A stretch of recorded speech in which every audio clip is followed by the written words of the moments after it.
आप सबकी डिमांड पर एक ऐसा टॉपिक जिसकी बच्चों में बड़ी दहशत है।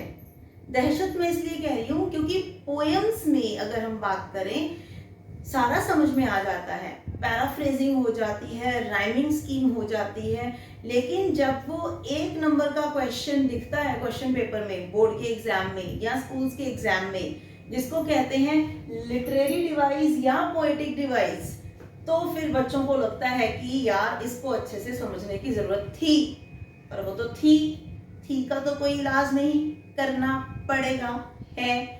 तो आपकी उस उलझन को सुलझाने के लिए आज आप लोगों के लिए स्पेशल ये वीडियो बनाने जा रही हूँ, जिसमें हम बात करेंगे पोएटिक डिवाइसेस की। तो बिना टाइम वेस्ट किए जल्दी से अपने नोटबुक्स और पेन लेके रेडी हो जाइए, ताकि साथ के साथ आप अपने नोट्स बनाते रहें। ठीक है, तो शुरू करते हैं। पहले पोएटिक डिवाइस की बात करेंगे। अब एक चीज मैं आप लोगों को बता दूं यहाँ पे कि जो भी हम यहाँ पोएटिक डिवाइसेस करेंगे, इनकी कोई सीक्वेंस वाला कोई सीन नहीं होता कि ये फर्स्ट, ये सेकंड, ये थर्ड, ऐसा कोई कहीं भी सीक्वेंस नहीं है। रैंडम जैसे जैसे आप लोगों को जरूरत पड़ती है, बहुत ही ग्राउंड लेवल पे जाकर ये वीडियो बना रही हूँ। मतलब कि जिन जिन पोएटिक डिवाइसेस की स्पेशली ग्रेड 10th को जरूरत पड़ती है, 9th के लिए भी हेल्पफुल है, 8th भी यूज कर सकती है, +1 +2 के लिए तो बट ऑब्वियस जरूरत अगर है तो यूज कर सकते हैं, बाकी और कोई भी। ठीक है, तो हम वो बहुत से बेसिक्स पोएटिक डिवाइस करेंगे जो कि गारंटेड है, अगर आप एक पोएम पढ़ रहे हो तो उन पोएटिक डिवाइसेस की इंफॉर्मेशन और नॉलेज आपको होनी चाहिए।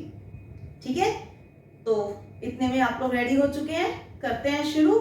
पहला पोएटिक डिवाइस और सबसे इजी वाला पोएटिक डिवाइस जो कि है alliteration.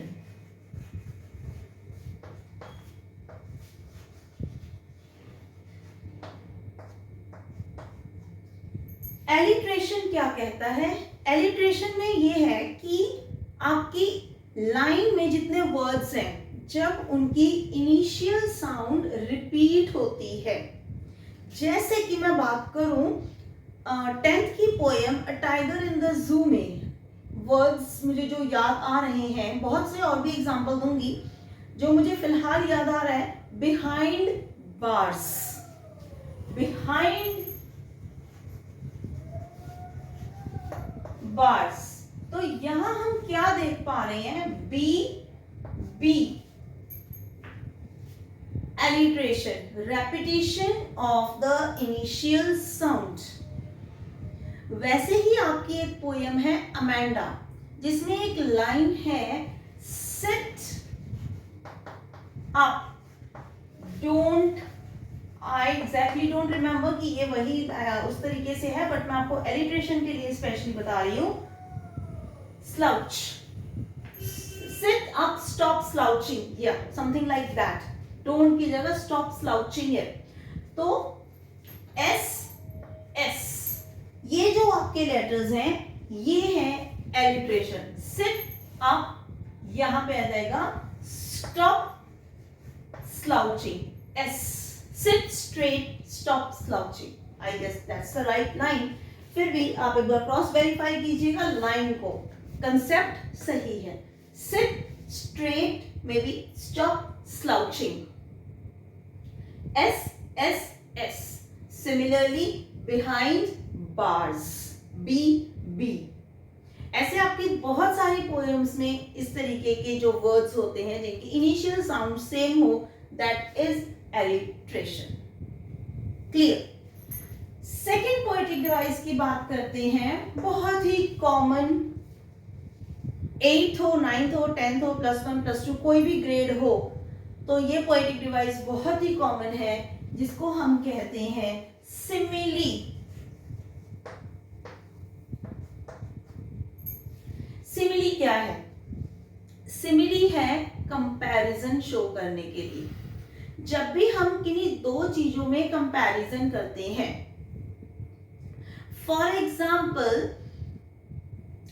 She is as sweet as honey.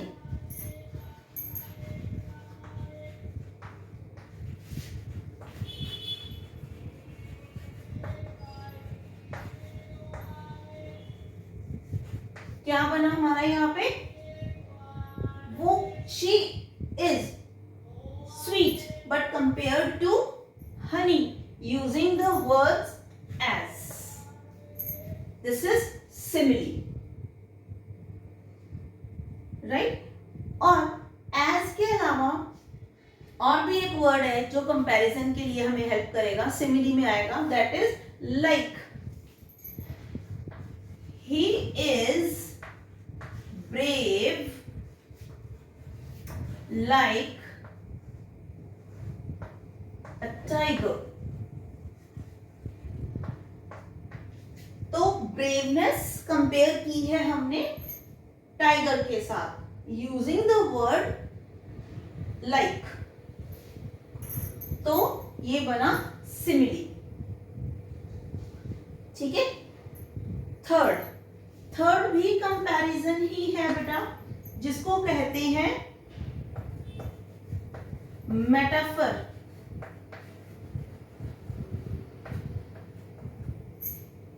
Metaphor में भी कंपैरिजन है, लेकिन वहां पे ना तो हम लाइक यूज करेंगे और ना ही हम यूज करेंगे एज. सिंपली सब्स्टिट्यूट कर देते हैं. जैसे कि she is honey.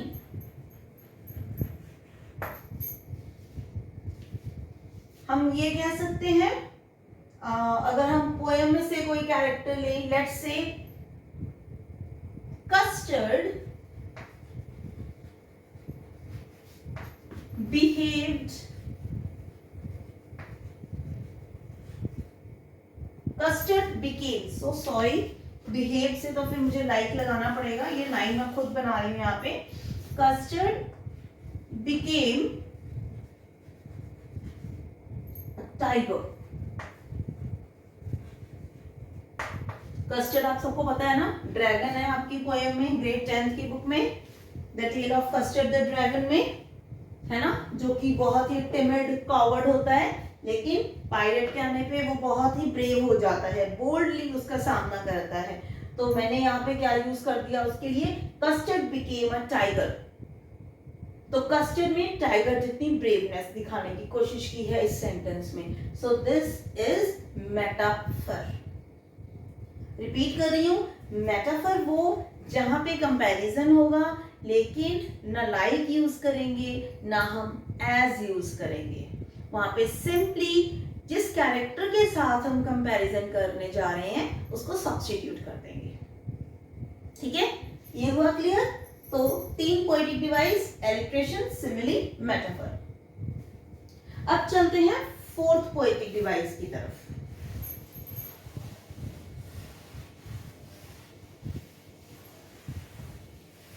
साथ साथ नोट्स बनाते रहिएगा.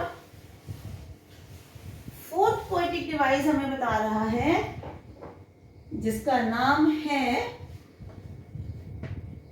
ऑक्सीमोरॉन.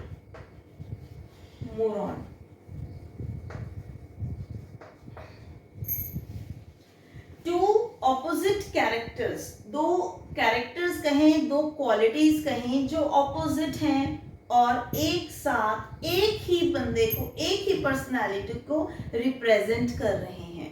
जैसे कि आपकी poem a tiger in the zoo में वर्ड है, एक फ्रेज है, he stalks the length of his cage in a quiet rage. Quiet rage. तो यहां पे हुआ क्या, दो अलग अलग ट्रेट है. एक है जो शो करता है साइलेंस और दूसरा शो करता है एंगर. ठीक है, इन दोनों को इकट्ठा यूज किया है एक पर्सनालिटी के लिए, वो है टाइगर, कि वो अपना एंगर जो है एक्सप्रेस नहीं कर पा रहा. So this is oxymoron, quite rage. उसी तरीके से आपको एक और एग्जांपल दूं, अगर हम वर्ड यूज करें ओरिजिनल कॉपी, देखिए एक तरफ तो हम कह रहे हैं वो ओरिजिनल है, ठीक है, एक तरफ हम कह रहे हैं वो कॉपी है। ओरिजिनल कॉपी, कॉपी तो ऑलरेडी इमिटेटेड होती है, ऑपोजिट कैरेक्टर इकट्ठे कर दिए हमने, ठीक है। सो दिस इज ऑक्सीमोरन। डन। अब बढ़ते हैं फिफ्थ पोएटिक डिवाइस की तरफ, जिसका नाम है पर्सोनिफिकेशन।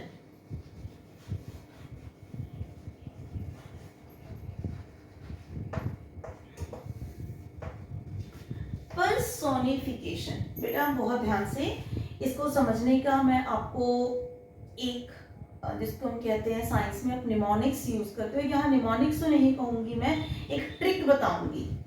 पर्सोनिफिकेशन, पर्सोनिफिकेशन के नाम में ना उसका डेफिनेशन छुपा हुआ है।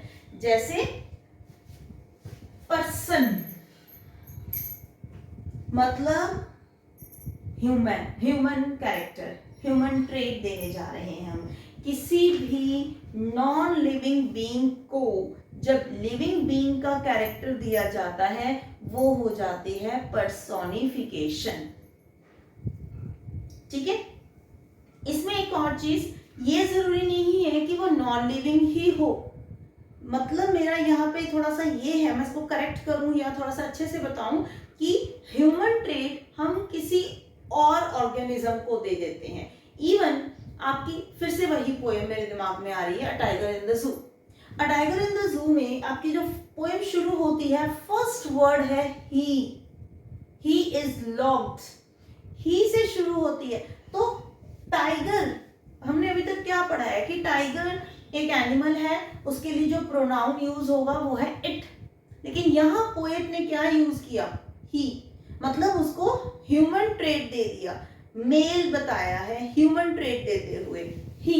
तो यहां से हम इसको कहेंगे पर्सोनिफिकेशन। सिमिलरली आपकी पोएम है the tale of Custard the dragon, जो कि एक बैलेड है जिसमें सिर्फ और सिर्फ बेलिंडा के अलावा बाकी सारे एनिमल्स हैं। तो उन एनिमल्स को ह्यूमन ट्रेट दिए हुए हैं। The Blink terrified yelp, Blink hide in the mouse hole with the terrified yelp, चीख कर भाग गया। तो ये चीखना करना, ये तो ह्यूमन ट्रेट्स हैं। तो ये क्या निकल के आ रहा है हमारे यहाँ पे, ये पर्सोनिफिकेशन, टेरिफाइड येल्प, मतलब वो शाउट कर रहा है। शाउट करना तो एक एनिमल का ट्रेट नहीं है, उसको तो अपनी कैरेक्टरिस्टिक शो होती है, लेकिन यहाँ पे ह्यूमन ट्रेट दी है। कई बार पोएम्स में यूज करते हैं ट्रेम्पलिंग लीव्स,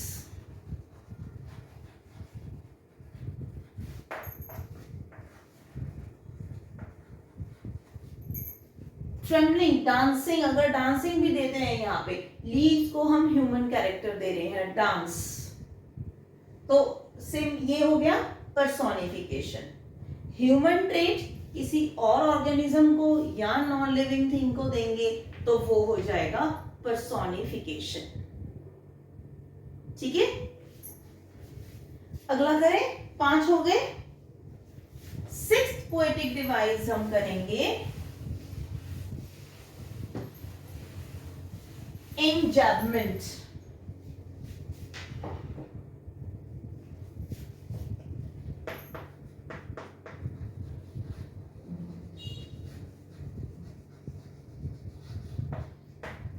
बहुत इजी है।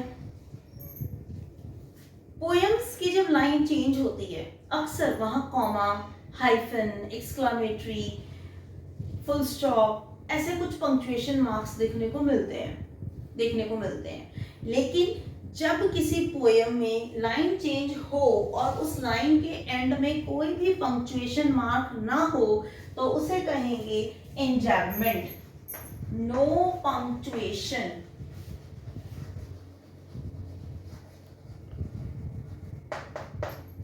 अभी जो मुझे याद आ रहा है the tale of Custard the dragon में आपकी ये पंक्चुएशन यूज हो रही है। अगर मैं बात करूं अमेंडा पोयम में भी पंक्चुएशन इंजैम्पमेंट यूज हुई है।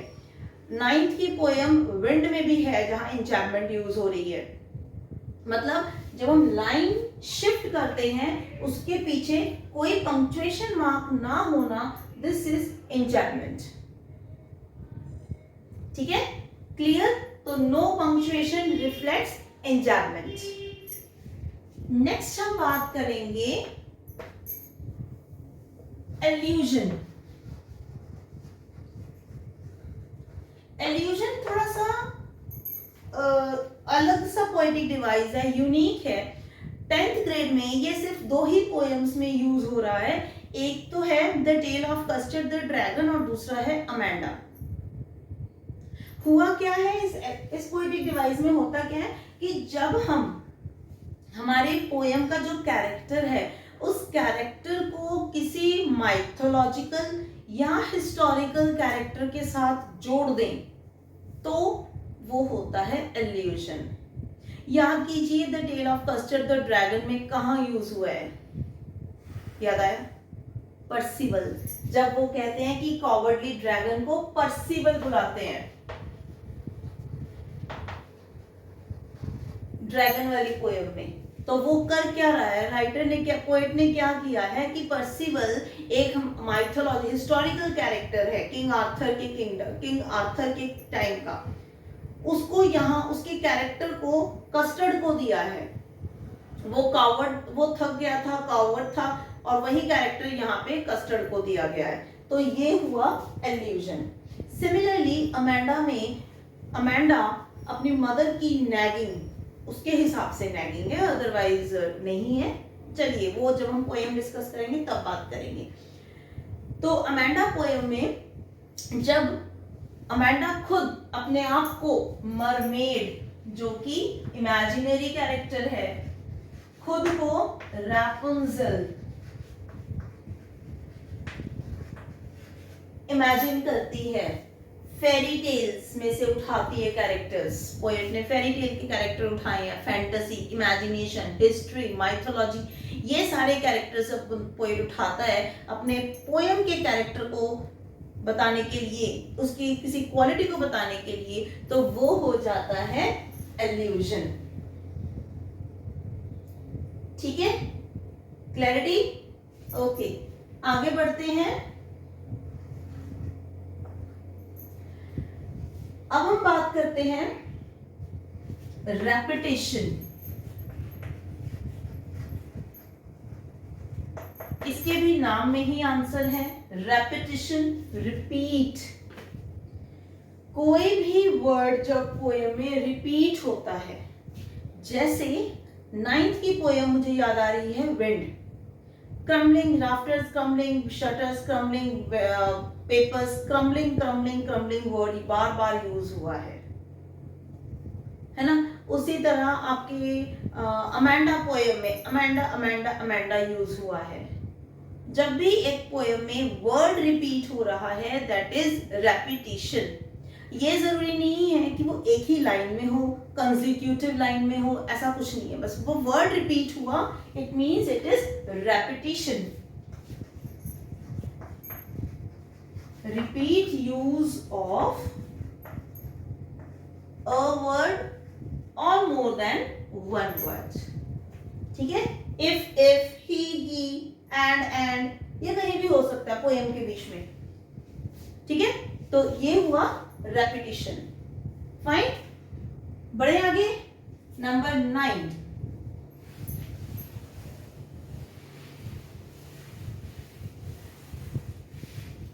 नंबर 9 है एनाफोरा।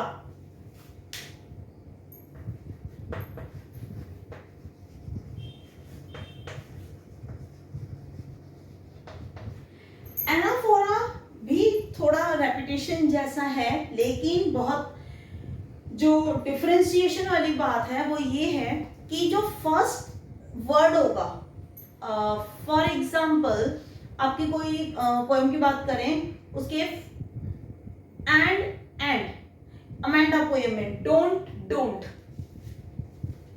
फर्स्ट लाइन लाइन, मतलब जब लाइन शुरू हो रही है, कोई भी line, third line, fourth line, fifth line, कोई लाइन हो, वो लाइन शुरू हो रही है, उस लाइन का फर्स्ट वर्ड, सपोज जो भी कुछ है, कुछ भी हो, डोंट, इफ, ही, एंड, कुछ भी हो, और वही वर्ड अगले लाइन में भी आ जाए,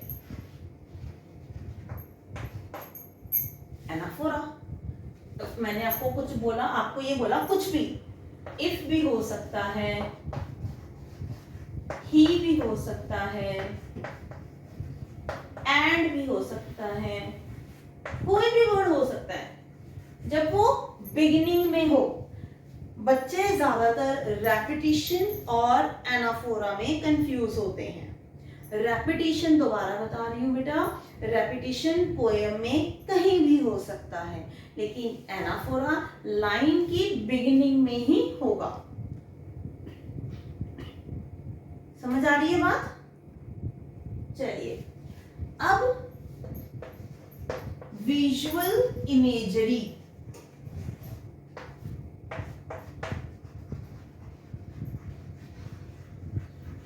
विजुअल इमेजरी एक ऐसा पोएटिक डिवाइस है जो कि जनरली एक लाइन की बात नहीं होती, इसमें पोएम की बात हो जाती है, स्टैंजा की बात हो जाती है, और कई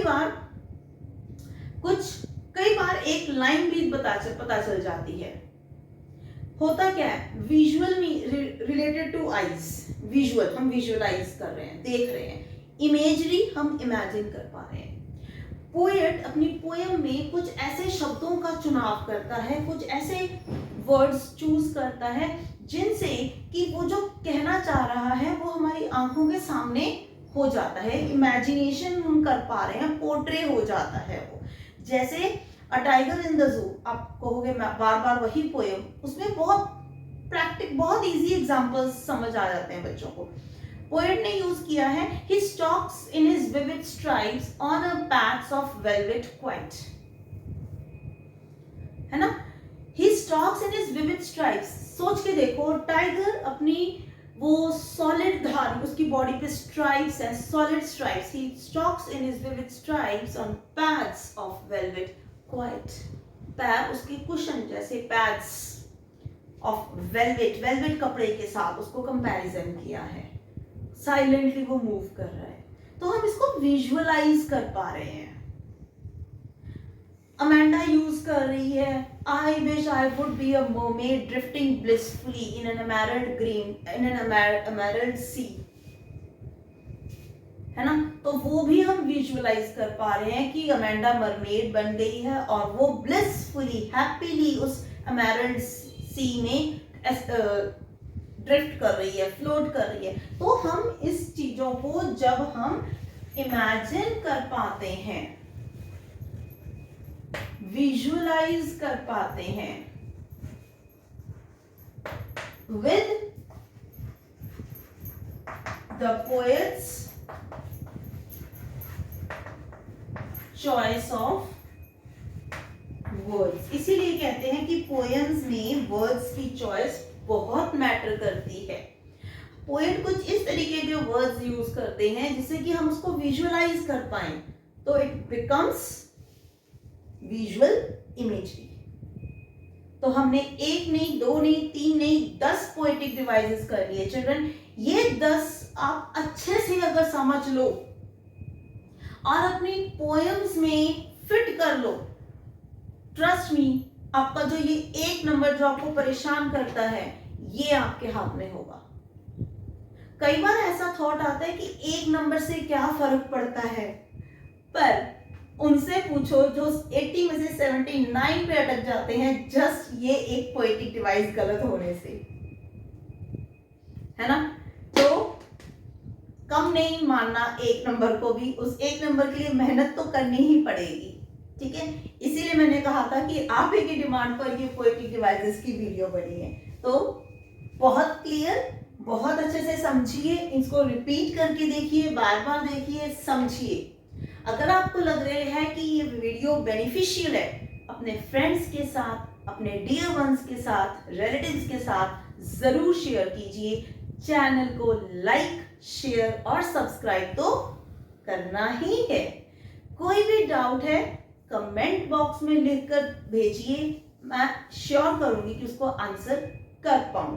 किस पोएम में कौन सा पोएटिक डिवाइस, अगर आपको इसमें कोई कंफ्यूजन हो रही है, do ask in the comment box, उसका सोल्यूशन आपको जरूर मिलेगा। सो विद दिस, तब तक ध्यान से पढ़िए और शेयर कीजिए। Thank you.